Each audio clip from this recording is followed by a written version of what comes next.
चलिए let's see this question. The vertices of a hyperbola are at 0 0 and 10 0. यानी कि shifted है ये. वर्टेक्स 0 0 पे आ गया है. हालांकि एक्सिस अभी भी एक्स एक्सिस है, ट्रांसवर्स एक्सिस, यानी कि सिर्फ शिफ्टिंग करी है, पर ठीक है, शिफ्टेड है ये.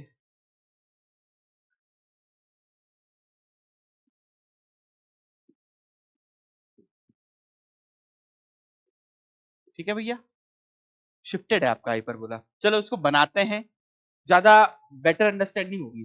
ठीक है ना. चलिए, तो कहानी क्या चल रही है ना, आप समझिए. कहानी ये चल रही है कि भाई हाइपरबोला का एक ब्रांच तो यूं आ गया है, एक ब्रांच यूं आ गया है.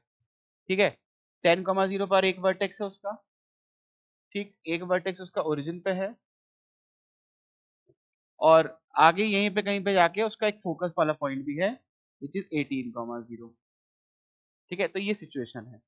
जो सबसे पहली बात है, सेंटर. सेंटर कहाँ पे? तो ऑब्वियसली दोनों वर्टेक्स के बीच का पॉइंट, मिडिल पॉइंट, ये हमारा सेंटर होने वाला है. तो अब ये सेंटर, ओहो, अब ये सेंटर पता होने से मुझे क्या पता चला वो समझिए. क्या फायदा इस सेंटर का? इस सेंटर का फायदा ये, क्योंकि जब अगर शिफ्टिंग हो ही चुकी है, तो जो इसकी नई इक्वेशन है ना वो मुझे मालूम होगी. और वो इक्वेशन क्या होगी? क्योंकि सिर्फ एक्स पे शिफ्ट कर रहे हैं, तो एक्स माइनस 5 का स्क्वायर माइनस वाई का स्क्वायर, क्योंकि अभी भी ट्रांसफर एक्सिस एक्स एक्सिस ही है, इसलिए वाई के साथ माइनस है, बाय ए स्क्वायर और by B square is equal to 1. अभी भी जो इक्वेशन है वो ऐसी ही रहेगी. ठीक है. तो अब हमारा मुद्दा है इन दोनों को सॉल्व करना. अब उसके लिए क्या किया मैंने, चलो एक चीज हमेशा ध्यान रखिएगा, जब भी ऐसे शिफ्टिंग वाला क्वेश्चन आए तब डायग्राम जरूर बनाइएगा. और उसमें क्या होता है ना, क्योंकि शिफ्टिंग से डिस्टेंसेस पर कोई फर्क नहीं पड़ता है. मतलब मैं क्या बोलना चाह रहा हूँ, अगर मान लीजिए कि ये ओरिजिन यहीं पर होता, तो भी जो दोनों वर्टेक्स है उनके बीच का डिस्टेंस 2a ही होता. अभी भी वो डिस्टेंस 2a ही है. ठीक है. इसका मतलब मुझे 2a उसने ऑलरेडी क्वेश्चन में दिया हुआ है, विच इज 10. ठीक है, क्योंकि अभी भी वर्टेक्स के बीच का डिस्टेंस 2a ही होगा, जो मैं आपको इतनी देर से बोल रहा हूँ.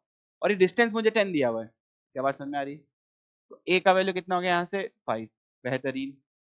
सिमिलरली अगर मैं एकदम स्टैंडर्ड वाले के लिए बात करूं, स्टैंडर्ड हाइपरबोला के लिए, तो उसमें वर्टेक्स होता है a पर, फोकस होता है a e पर. उनके बीच का डिस्टेंस, भाई वो कोऑर्डिनेट्स तो चेंज हो सकते हैं ना, पर डिस्टेंस चेंज नहीं होगा. तो उनके बीच का डिस्टेंस कितना है? a e minus a.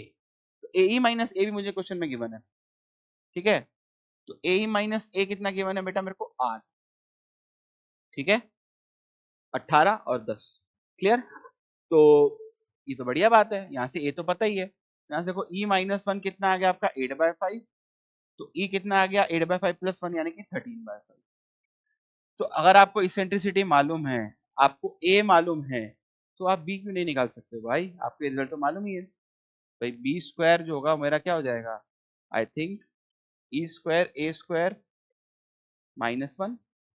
एक सेकंड मैं लिख ही लेता हूँ ना. A square e square is equal to a square plus b square होता है. तो सही लिख रहा था मैं, है ना. इधर लाके लिखे तो ए स्क्वायर ई स्क्वायर माइनस 1. ये अच्छा, ई स्क्वायर मैंने बाहर लिख दिया था, ए स्क्वायर होना चाहिए था बाहर. ओ थोड़ी सी गड़बड़ हो गई, मिस प्रिंटिंग हो गई मेरे से थोड़ी सी. तो बी स्क्वायर ही चाहिए मेरे को, तो रख देता सारी वैल्यूज इकट्ठी करके एक साथ. चलो, तो ए स्क्वायर कितना है भाई? 25.